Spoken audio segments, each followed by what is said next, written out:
Hello to our friends watching us on Facebook Live. Thank you for joining Sunday Supper's podcast video stream. If you have any questions or declarations or shout outs, please leave those at our comment section on Facebook and we will get to them at the end of the show. In the meantime, welcome to Sunday Supper, the dramatic version, because we're going to probably start some things on this episode of the show.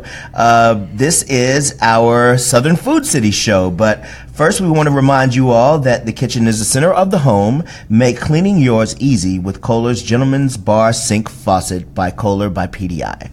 Now, I'm Mike Jordan, still, I believe. Still Mike Jordan. I'm still Ashley Twist-Cole. Yes. And I'm still Kate Williams. Yes. Phew. Welcome again. We made it back here. And as we said today, we are talking about Southern food cities. AKA all cities in the South. They're all about food, right? I think so. I mean, I think so. Not always good food, but we might get into that a little bit later also. Throughout the year, here at Southern Kitchen, we and other food publications always talk about places to eat around the South, and we travel enough, I would say, to get around the South. You travel definitely the most. We dabble in the travel. I get around a bit. I haven't in a while, but, you know, some of these places, they kind of come and go on the lists and the rankings. Yeah. And I know Southern Living recently published their annual South's Best Reader Survey. Y'all checked that out, and we were discussing it, motivating this show. That's right. But, you know, some of these are surprises and some of these are not to some people. But this year, the South's Best Food City, according to them, is... It's not a surprise. It's New Orleans. Yeah. It's New Orleans. Was it New Orleans last year, too? Is it New Orleans all the time? You get some movement. So I think the controversy begins with the fact that is Charleston going to be it this year? And Charleston always wins something. They won Best City for Southern Living this year. And I feel like in everyone's hearts, Charleston has been winning Best City for a too long. While. It's like those two, right? It's always Charleston and New Orleans kind of duking it out. Mm-hmm. When's the last time you've been to Charleston? The last time I was in Charleston was 2015, so it's been a couple of years. Wow, what about you? Wow, like that was so. That is a long time ago. I mean, like that was like an eternity. Like I mean, I've been focusing on my international travel games. You have. So, that's true. It's been like 2 decades for me. Really? It was 10. Okay. No wow for Kate. No wow for Kate, because I mean, Kate is like, you know, she's really a Decatur girl who's like, you know, Berkeley and then back. So I could see her not going anywhere between now and then. I did lots of West Coast travel. Okay, but Charleston's not on the West Coast. No, anyway. So with New Orleans, that's usually the debate, and we are here in the wonderful city of Atlanta, Georgia, but. I think New Orleans is consistently, I think it was last year, but I know for sure it is this year. And recently I go to New Orleans as much as possible because it's not just food, but it's welcoming and the music and the culture and the vibe and the weird Frenchness mixed with all of the, you know, different Cajun, Creole, Spanish, African, you know, everything that you get when you go to New Orleans. I love New Orleans. I've been to New Orleans sort of recently. I guess actually maybe it's been a couple years, but it's just such a fun, lively, like, you know, everybody's always like, oh, Mardi Gras, but like not Mardi Gras. Not Mardi Gras. Like Mardi Gras is great. My sister-in-law is from New Orleans, and so she knows like the real Mardi Gras, right? Like the week of the parades and like, you know, like not hanging out on Bourbon Street and not doing the Mardi Gras New Orleans thing, the stinky thing. Right. Yeah. But outside of that, it's so fun. What would you say? Speaking, if we are saying, would you say New Orleans is the number one? I heard a whimper. Well, I just know what Ashley's going to say. Yeah. We I think in terms of cities, maybe we can go into that. I would say New Orleans is. You're not going to find what you get in New Orleans anywhere else in the country. True. Yep. So the fact that it's in the South gives it automatic kind of prominence. And again, I mean, I know people are going to have some opinions about this, so bring them on now and later. But New Orleans has, when you look at just the ideas of Cajun and Creole food, that in itself is something that, you know, another city I can't think of in the South can lay claim to something that it's iconic, right? It's iconic. You have some notes written down about some famous places. Yep, and some of the places I've been. And I've been to a lot of those places too. Okay, see, you know, you have to go to Commander's Palace. That's what you always hear. You have to go to Commander's Palace. And being that it's a place where you don't hear of many restaurants in the country that get two celebrity chefs, like people who become big deal, where you see them on your friendly Publix, you know, grocery aisle, and you say, "Oh, Emerald made this. It must be tasty," and whatever his catchphrase is, or like bam. Paul, bam. But like the Paul Prudhomme, like, you know, these are people who they look cheery and they got the big cheeks, and you're just like, man, that guy can cook up something. They're icons. I drink Cafe Du Monde coffee. Yes, we buy it and get it delivered to our house. Do you get the beignets? I wish. Delivered? I wish. Yeah. You can actually, so one of the packages that you can buy is like the chicory coffee and the beignet packet, like the packages that you can make. But we actually buy the Cafe Du Monde French roast. So it's not the chicory, which is like the famous one. Yes. But it is good coffee. Yes, like it is. I like to pretend I'm in New Orleans on Saturday morning and sit it's outside. Even when it's raining, it's like, you know, again, and it's under that little, like, you know, you're in the middle of the city. It's not covered on the sides. You have a roof, but that's about it. But Cafe Du Monde just feels alive, and it always has a thing that, you know, even if some things sound kind of cheesy, or we have to go to Cafe Du Monde when we're in New Orleans, we have to go to Commander's Palace when we're in New Orleans. Pat O'Brien's. We got to go to Pat O'Brien's, have a hurricane while we're in New Orleans. We got to go back and have 3 more hurricanes. That's right. Well, you just take yours to go. You just walk around with it. Get a red Solo cup. Yeah. Or take your shots to go. That brings me to my other thing again. So we're talking about food here, but I mean, what southern city that has an open container like Savannah? Like that. Savannah and New Orleans. That like puts them at the top of the list. Every Also, time. Ocracoke Island, North Carolina, also has open container, and I go there multiple times a year now. With it's open beautiful. containers? Yes. Oh yes. Yes. You just can't. Unlike New Orleans, where you can like bring your drink in, you can't bring your drinks from another restaurant into the new one. But you can walk around with a drink outside as much as you want to, which is nice because all you do there is wander around anyways. What would you all say is a favorite dish of yours that's, you know, originated from? It doesn't have to be in a restaurant in New Orleans, but what is a Cajun or Creole dish that you just love? Red beans and rice. Red beans and rice. I love a shrimp etouffee. I love Yes, etouffee. yes. I'm gumbo guy all day, but I mean, even as we talk about the standard places, and I mean, there are some other spots that I've been to. There's a place called Boucher, and it's spelled butcher, Butcher, but I guess it's called Boucher, like the Colbert Report and things like that. It's French, I believe. But you go there and they just have a way of making things, but one of the things that always trips me out about New Orleans, and this is how you know that you're in a place, is that they have, you know, an original Popeyes is from New Orleans. Right. So when you go to Popeyes there, it's actually like, oh wow, this is the place where it started, and it's really good fried chicken. So it's just one of those places where everything that's from the city and is there just tends to be better. You have your hurricanes, but you have the Sazerac bar where you can have the original Sazerac French 75 bar. Yeah. All of those things that you can get Vocaré from, is it Bo? I'm sorry, Vocaré. Vocaré? Vieu. I'm sure New Orleans people are like cursing us right now. In Cajun speak as we speak, yep. But I'm a big fan of New Orleans, and again, it's one of those places where everything that I've had, and one of the things I always get when I go are the crab claws. Oh yeah. Yeah, it's a simple thing, but I mean, even they fry shrimp better in New Orleans. Well, it's fresh, right? Yes. It's fresh. They're there. Like everything, you know, we're a little landlocked Atlanta, so like we can get good seafood, but nothing compares to something that is fresh caught. Yeah, right? You know. Yeah. I would take something from the Gulf Coast over something out of the Chattahoochee pretty much every day of the week. So Mike's favorite, you agree that New Orleans for you is top of the list? It's the top. I can't justify living there, but I mean, if I could, it would just be I would gain a lot of weight. I mean, I would be dancing a lot, so hopefully I'd sweat off some of that extra fat that I'm getting from the Cajun and Creole foods. And the drinks. Yeah, but the drinks, but even the music, it all adds to this celebratory culinary experience that you get there. And Brennan's, being known for their brunch and all of the ways that you go there and you can experience like a day full of drinking. It feels like Europe in America. I just don't know how anyone in New Orleans gets any work done. Like, there's just always, I would be always in party mode if I lived somewhere like There's that, a buzz, it seems like, that's kind of generated. But I mean, you're eating a lot too. So maybe that's soaking up the alcohol. Sure. I feel like it. I feel like it is.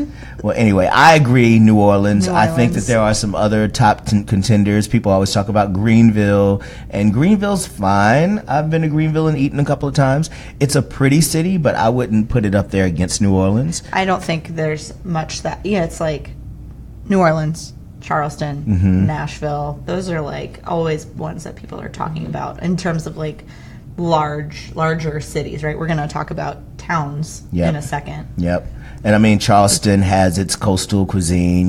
Savannah is up there Savannah's as well. Always up there, yeah. But, do you think Savannah might overtake New Orleans or? Is this is not food specific, or it is food specific? We're still food specific right now. Yes, Savannah. I think if you're talking like general, like, hey, I want to visit, live, hang out here, I think New Orleans is going to win over Savannah.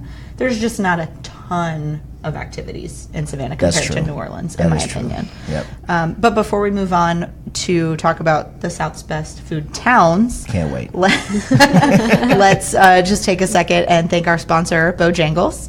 At Bojangles, it's all about the biscuits. Every Bojangles biscuit is made from scratch with the freshest ingredients.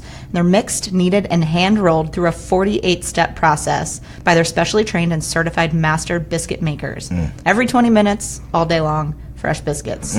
What are you waiting for? I'm waiting for the show to be over. Head over to Bojangles and try a fresh biscuit today. It's bow time. It is bow time. Bow time all the time. I would love a biscuit right now. What are we waiting for?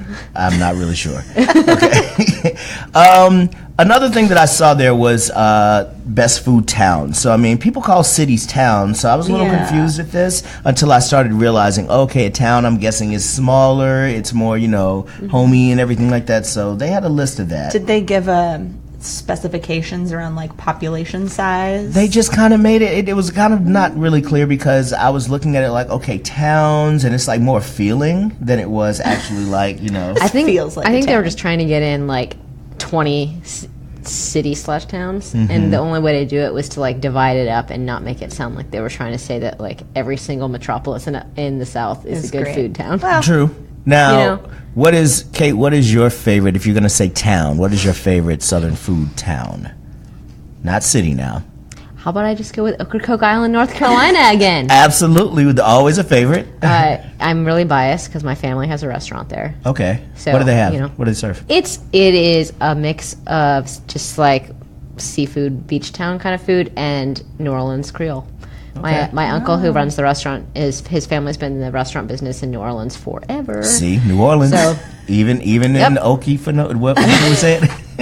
Ocracoke. Ocracoke. But delicious. We were talking about one word. One word, yeah. Ocracoke. And we were talking about fresh seafood, and like really there, like you go and you can get fish that somebody literally caught like 30 seconds ago.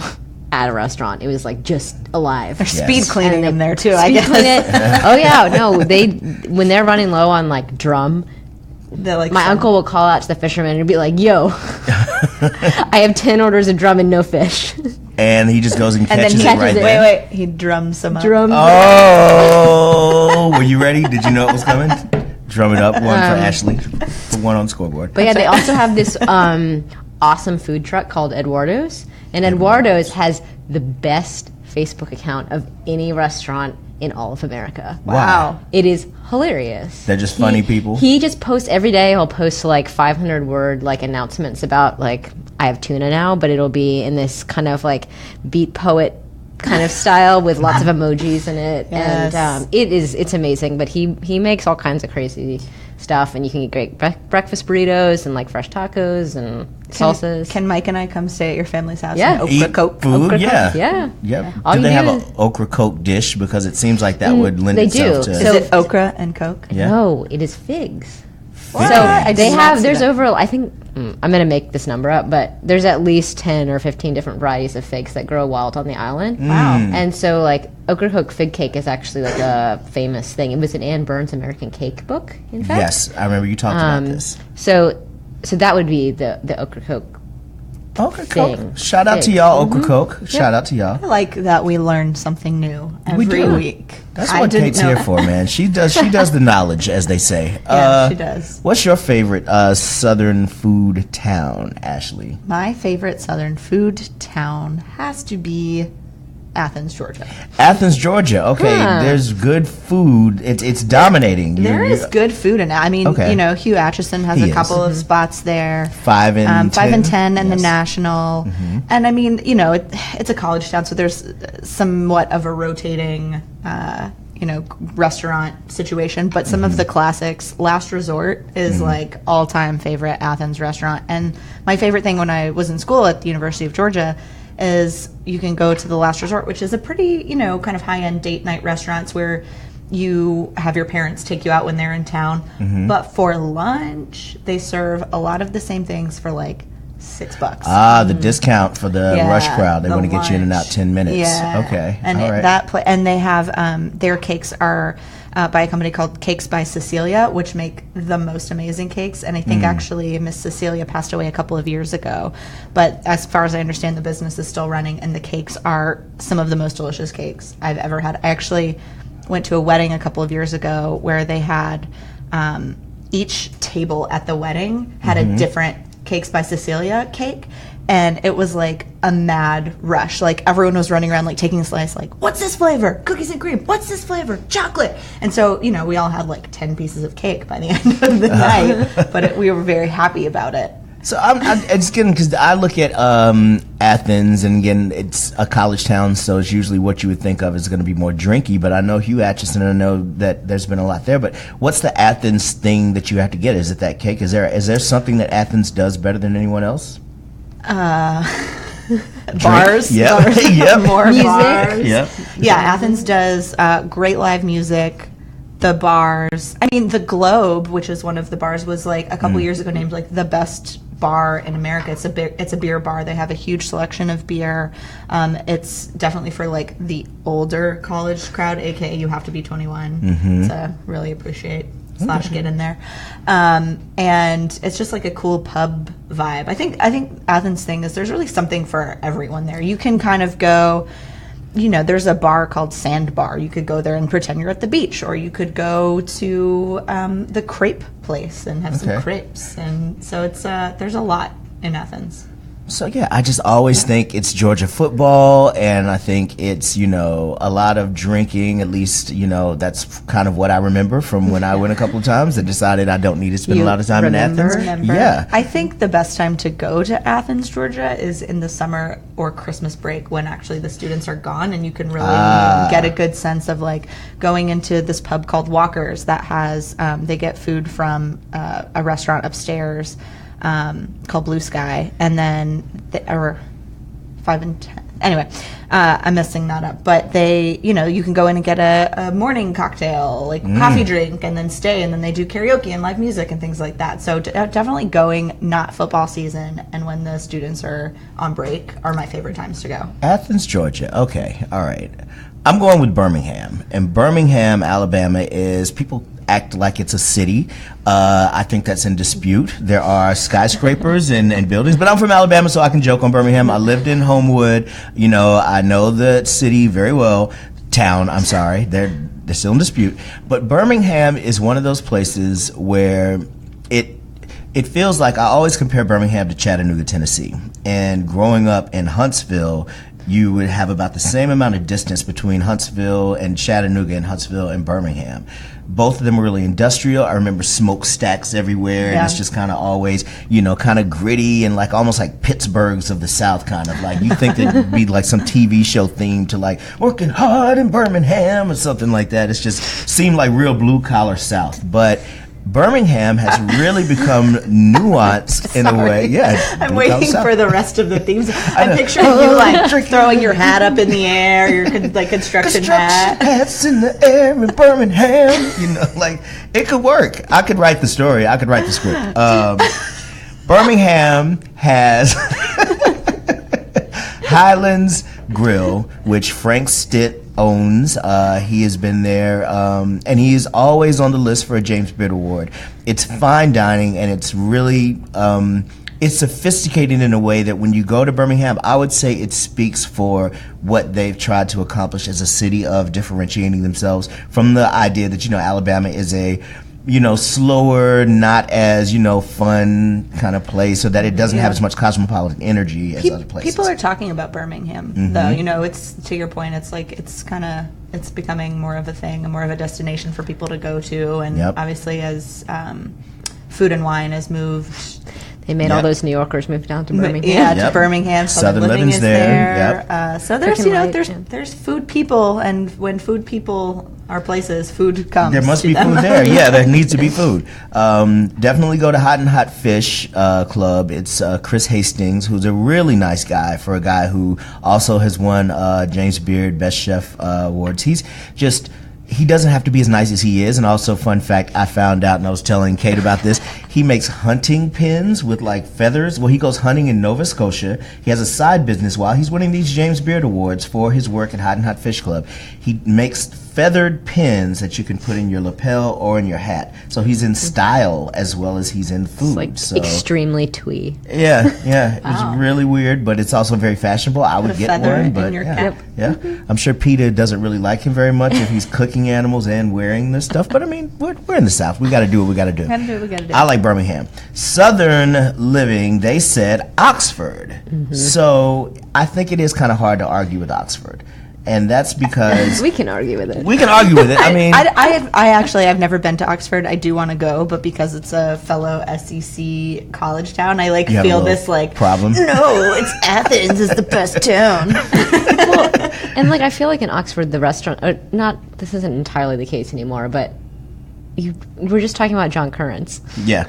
And that's cool. He has some good businesses, but and the city's not that big, so I think for him, and Currents is also very cool. He's an interesting guy when you meet him. He's never quite purposefully shaven. It's kind of like his shave is it's almost like mine, like how you have a little bit of a scallywag, stubble right here. Yeah. But his is a little bit shadier than mine is, I would say. For people who don't know, can you just give a brief overview of John Currents and his spots? Currents you're on a last name basis with him?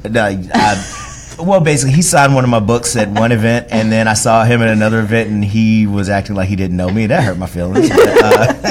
I thought we were better than that, but I did see him another time, and I made sure that he knew that I felt bad about that one in the middle. Yeah, good. John Currents, he is known for coming into Oxford and setting up a restaurant group that includes City Grocery, which kind of revolutionized. And it's one of those things where there's a lot of towns in the South where a restaurant like that can really change the dynamic of what's going on. It seems like it's a town. You already had Ole Miss in Oxford. You have the Southern Foodways Alliance. Shout out to John T. Edge. And so there's a lot of anticipation of what could be done there, and you have all these resources and knowledge because I think SFA is located on the campus of Ole Miss. Yep. So you have these reasons why they should have really good food, or at least the intention of it. And I think Currents was the first person to come there and say, okay, here's what we can do to make City Grocery, make these others. So he has Big Bad Breakfast. He also has a snack bar, and snack bar is also... It's one of those places where there's simple names: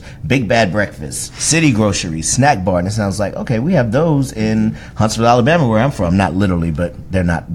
You have a City Grocery. Yes. Huntsville struggles, yeah. But Currents is just doing a bang-up job with the fact that you read his cookbooks, Pickles, Pigs, and Whiskey. You see him out. He cares about what he's doing. He cares about sustainability. And his food, which if you've ever had it, it tends to be not aggressive, but he's on purpose giving you a flavor of what he believes is real Mississippi food. And there's, a bit of, it's Elvis-y kind of. It has a fun kind of swank to what he's doing. He has an attitude, big bad chefish kind of guy. But he seems to care enough, and it does make a difference in the sense of when you have a small town, one guy having 4 restaurants and they all seem to be successful, I would say it's kind of hard to argue who else is doing that. Yeah. So I don't know. I need to go to Oxford and go hang out some more. Yeah, same. Yeah. You brought up, you can talk about this in a minute, our other favorite cities, but you talked about Chattanooga. And Chattanooga's another one that's like, they're doing some stuff. Chattanooga's doing a lot. They're on the up and up, and they've got some great festivals. You know, it's so pretty down there. They've got this great... The Riverwalk. And... all the, like, outdoor stuff around the city is awesome. They've got a lot of great outdoor stuff. It's beautiful there. They got a big tourism push going right now. I actually just recommended to a coworker a last-minute getaway to Chattanooga. I was like, it's a short drive from Atlanta. It is... there's a lot to do, especially this time of year. It's beautiful. So. The inspiration for Atlanta's aquarium, the Georgia Aquarium, was Tennessee's first, which the Candler family, I believe, also funded. So, there's a Coca-Cola connection between Chattanooga and Atlanta also. So, the bottling company. So, there's a lot of that. This part of the program not brought to you by Chattanooga, but it should be. Sounds like it, Chattanooga. We are accepting sponsorships, but that does remind me that, folks, be sure again to check out Kohler's Gentleman's Bar Sink Faucet. It's available now in the Artifacts collection at Kohler Signature Stores by PDI. As the kitchen is the center of the home, make sure cleaning yours is easy by getting Kohler's Gentleman's Bar Sink Faucet. So let's talk about Charleston, let's talk about Birmingham, let's talk about Chattanooga, let's talk about all of these other cities. Again, being from Huntsville, we are not really in the running, I don't think. There's a lot of chain restaurants, and I think for the South that tends to be a lot of the cases that a lot of these places are finding their bearings and getting where they're going. I did like Winston-Salem. And you did like Winston-Salem. There's a story on Southern Kitchen right now. You can look that up about going to Winston-Salem and all of the opportunities that you can do there. But it just had a vibe and a mistiness that fits with the city's history of having been R.J. Reynolds' headquarters. So it's smoky in a way that, hopefully that's not cigarette smoke. I like misty and smoky as definition. I didn't expect to like Winston-Salem as much as I did. Not to say that I thought it wouldn't be good, but, again, Winston-Salem, home of Texas Pete, which makes not a lot of sense, but, it's delicious hot sauce. Yeah. So North Carolina, let's talk about North Carolina in general, because they've got like Asheville, Charlotte, amazing, like the beer scene in Asheville, the hiking, the food is great, and then Charlotte is. I feel like Charlotte is kind of like a mini Atlanta in a lot of ways. Its skyline even is like a kind of like faked Atlanta skyline, but smaller. And the highways are also nonsensical. They are very nonsensical. But I was actually, one of my good friends lives in Charlotte, and I was there in the fall. And they had just finished in kind of the uptown area, this great like outdoor park pavilion type thing, and we spent some time kind of walking around, and it's beautiful. It's a really pretty fun city. It's very walkable once you can go down and park and like spend some time in uptown, which you can't do in a lot of cities. True. And they have really good beer. They do. Yeah. We were up there like a month ago hanging out with my friend who's studying to become a beer scientist, actually, at UNC Charlotte. Yeah. Okay. Yeah, so he wants to work in quality control at breweries. So he has a chemistry background. So cool. You can learn how to be better brewers. I guess. Brewer's paying that much if you are like, is it? Big breweries would, like Sierra Nevada totally would, or that that sort of thing. But yeah, we had some great beers. There was one, actually, I think it was from Asheville, but it had like this lion head on it that kind of looked like Aslan from the Lion, the Witch, and the Wardrobe. And it was like dandelion flavor. It was so good. I know what you're talking about too. I have a picture of it somewhere. I was drinking beer when I was drinking it. Yes, yeah, but that was delicious. And there was some other this stout from a brewery in Noda in Charlotte that was and had like a really cool label too. Yeah, North Carolina's got some stuff. North Carolina does have good stuff. We're kind of skewing southeast here. So there's Austin, which brisket wise and the breakfast taco thing going on. Well, and San Antonio, I think, is one that is often forgotten too. But they've got a great kind of Riverwalk type situation too, with great restaurants and a lot of you got to go when it's not super Texas hot, but a lot of nice outdoor space, and obviously a lot of influence from Mexico, and so it's got that kind of Hispanic vibe. But the food, I understand, I haven't been, is great, and it's a lovely kind of long weekend getaway. Now what about Nashville? Because I was born in Nashville, and I go back to Nashville not as often as I want. I lived those days, the early days. I did get a shout out because I told somebody, they asked me where I was born, and I said Baptist Hospital, and that got me a lot of street cred because it's now named something else. So they were like, "No, you're real," and I was like, "That's right." But I know Sean Brock is there with Husk also, and Husk, I would say, deserves the hype. It's one of those things where when you go there and everyone's talked about Sean Brock and his food, and Sean Brock shows up somewhere and he's kind of got on like the somewhat metallic but like understated like, you know, coat, kind of like I'll do every once in a while. But so does Husk live up to the hype at all of the Husks? That's my question. It's going to be interesting because they have one coming to Greenville very soon, and I know Tyler Williams, who came from here, was in, and now he's out, according to Eater, because you know Eater's always like, so and so is out, and so I'm like, what did he do? Like, seems like some drama. There's some kind of what was the quote in that story that was like, relationship issues or something like that. I was like, oh no, they had a fight. Yeah. Somebody got a bottle broken over their head. Okay, but probably not Sean. Nashville is one of those cities, though, like very much like we talk about New Orleans has like a feel. Like Nashville has a feel, right? It's does. Music, it's country music, and even outside of country music, there's just a lot of live music happening, and they've got great, you know, some great barbecue. Like you walk around Nashville and you want to put cowboy boots on. You like want to feel it. Yeah, no matter what background you come from, you know, even if your feet are kind of, you know, in the kind of shape that you shouldn't put tight leather around, you just feel like you should be there, like walking it like they live it in Nashville. Like you like Hank Williams Jr. That when you're in Nashville, everyone likes him when you're in Nashville. Now, but you know what though? So that brings me back again to the New Orleans thing about the music. We got Nashville with the music. So what about where we are? Like we are in beautiful, lovely, it's always sunny in Atlanta, Georgia, and we are never quite in that top 5. I see. It's because our food here like is pretty derivative. It seems like. Okay, derivative. What do you mean by derivative? Well, like Atlanta just hasn't ever had like its thing. There's not like a dish besides like lemon pepper. Wings. Lemon pepper wings. That's us. That's us all day. You know, it's like we have great Southern restaurants. Yes. But like they're not like, oh man, this is the Atlanta way to do Southern food. Like other parts of the country, that has that identity. In Atlanta, it's just like we're just going to make stuff like kind of expensive. Do you think though that part of what makes Atlanta so special is that it has a lot of different things? Like you go to Buford Highway, right. That's the thing, and there's lots of different types of food, and everyone has their own take on Southern food. I think because Atlanta is, I kind of view Atlanta as like a melting pot of the South, right? There's not like that guy's from Atlanta, right? Yep.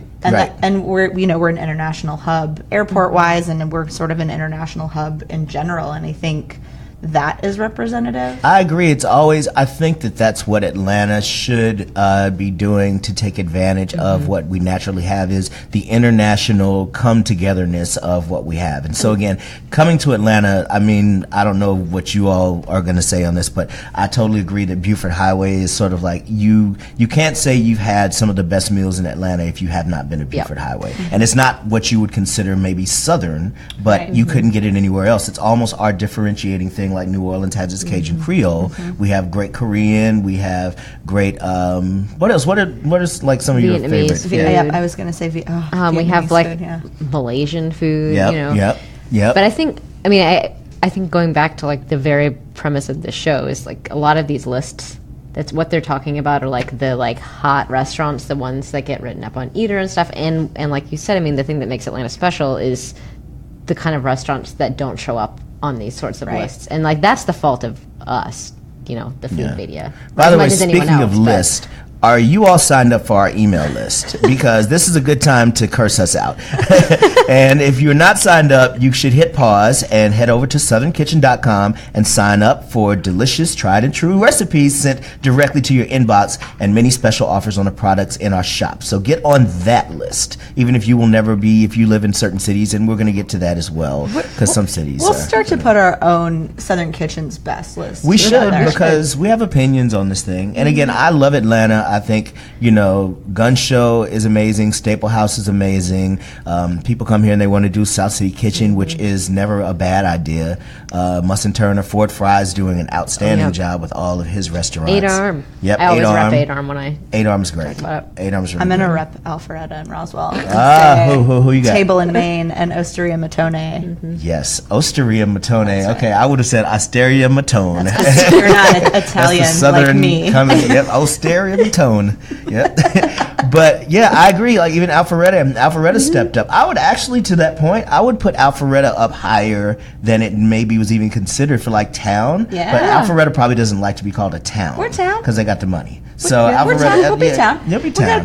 We got Avalon is a town. Avalon by is itself. a town. It's a live, shopping. work, play. Yep. Okay. So as we're talking about all these, and Atlanta giving us a shout out, Charleston giving us a shout out. So we're talking about best, but we have this segment that we always have here, and it's called Bless Your Heart. Bless your heart. Bless your doggone southern dirty heart. The city where I think there's some struggle in the sauce, and not to be mad, I know everybody's going to be like, have an opinion on this, but... Wait, let me do it so you can make the face. We were talking about our bless your heart moment earlier, and I'm making the face. I just said Jacksonville, Florida. Jacksonville.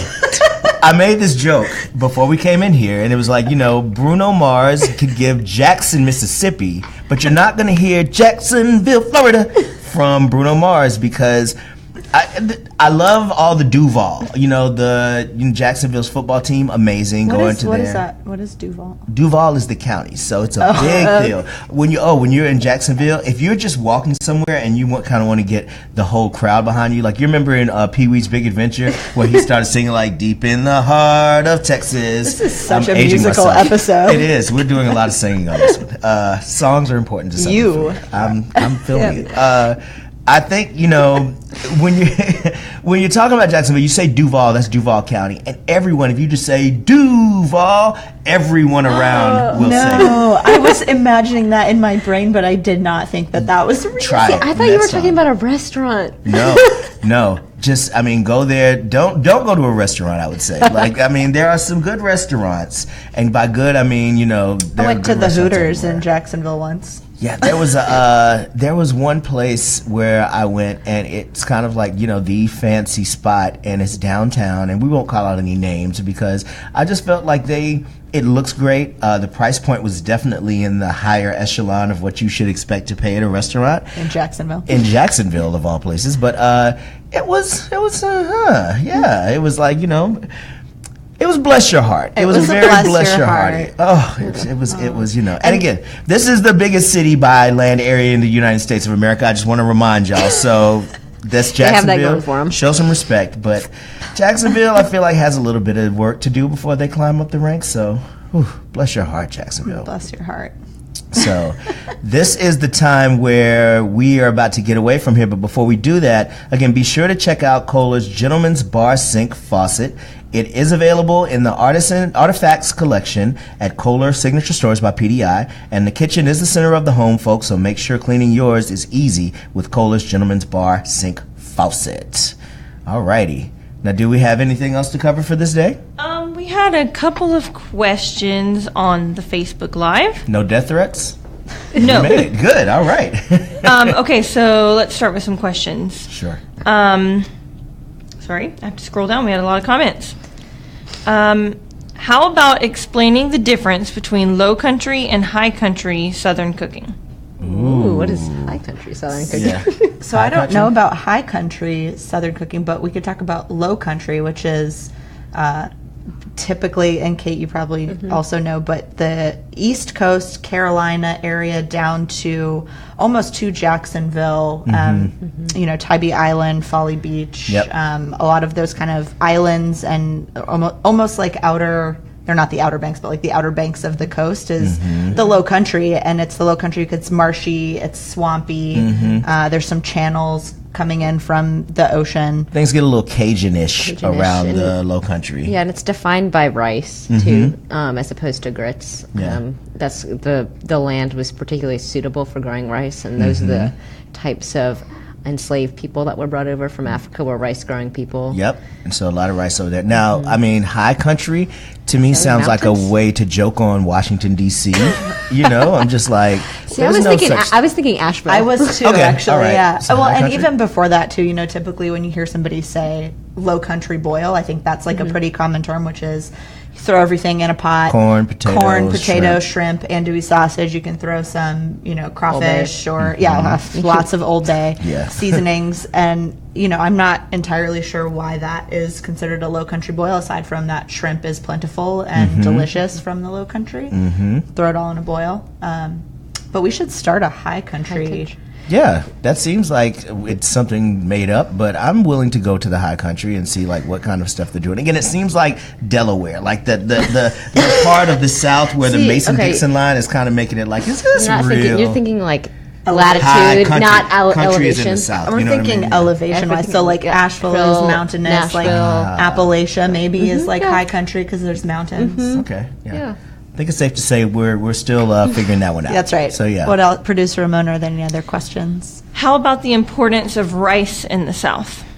Well, we just started touching on that. We did. But got to have it in New Orleans. I mean, it's just one of those things, and it's always strange when I know in New Orleans like they'll even have rice for breakfast, which is one of those things. I made, so we have a recipe on Southern Kitchen, Carolina chicken bog, kind of talking so again good. about rice, but it's actually, you mentioned breakfast. It's actually a really good dish to fry like an egg over top of it and eat it for breakfast. We did that, made it for dinner, and ate it the next day with some egg, mixed it up in there, and it was delicious. Did well the second day too. Yeah, it was the amazing. Leftover dish. But to Kate's point too, the enslaved people that came over were growing rice, and so that much of what we talk about historically with the South comes from a lot of slave type food or food that slaves grow and cook, whether that's rice or.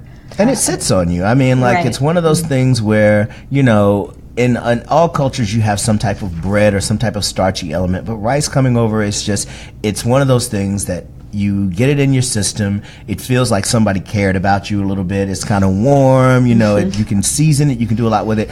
I do find that folks struggle with cooking rice a lot more than I would expect. So there's always that. Rice is one of those things you think you can just put the pot lid over it and give it 20 minutes and it'll steam by itself. Sometimes you just need to call Uncle Ben. Yeah, I mean he never gets it wrong to me. You want to know my secret? What? Boil it like pasta.